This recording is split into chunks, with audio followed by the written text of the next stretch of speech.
Enjoy করিনি, আপনারা সবাই এনজয় করেছেন, কারণ সবাই আমরা নিজেরা ছিলাম, খুব কাছের মানুষজনই ছিল যাদেরকে আমি খুব বেশি ভালোবাসার মানুষজনরা ছিল ওখানে।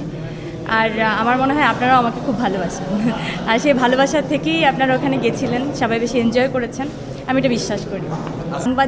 বিনোদন সাংবাদিকরা সবাই মিলে একটা প্রোগ্রাম করে, ওটা তো আসলে বিনোদিত না হয়ে কোথায় যাবে, এটা তো কোনো সুযোগ নেই। তো খুব বেশি ভালো লেগেছে, শৃঙ্খলার মধ্যে একটা সুন্দর পরিবেশে আপনারা সুন্দর একটা আয়োজন করেছেন।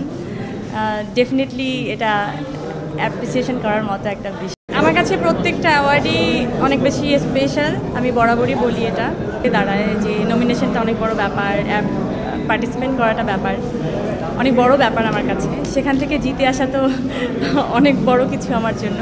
আর যেভাবে আপনারা অনেক বেশি ভালোবাসা দিয়েছেন রঙিলা কিতাবকে, সেটা আসলে আমার জন্য বলতে গেলে মাইল ফলকই। কারণ ওরকম একটা জার্নি, মাদারহুড নিয়ে একটা গল্প, এবং আমার নিজের জীবনেও আসলে মাদারহুডের যে জার্নিটা, ওইটার এক্সপিরিয়েন্সটাও আসলে অনেক বেশি এখানে। আমার মনে হয় যে আমি যদি নিজের লাইফে আসলে ওই জার্নিটা না পার করতাম, তাহলে হয়তো ওই ক্যারেক্টারটাকে মানে কানেক্ট ওইভাবে আমি করতে পারতাম না। কানেকশানে কোথাও না কোথাও একটা, আমি জানি না আমি 100% ট্রাই করতাম, কিন্তু ওইভাবে আমি পারতাম কি না আমি জানি না।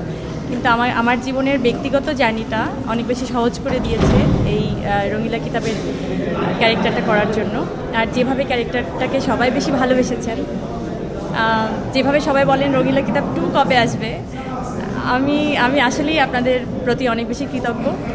আর আমি আসলেই বলতে চাই যে এই অ্যাওয়ার্ডটা বেসিক্যালি, বিশেষ করে এই অ্যাওয়ার্ডটাই আমি বিনোদন সাংবাদিকদেরকে দিতে চাই, পুরো ক্রেডিটটা এটা আপনাদের। আমার মনে হয় খুব তাড়াতাড়ি সবাই জানতে পারবেন, দেখা যাক, আমিও অপেক্ষা করছি সবার মতো।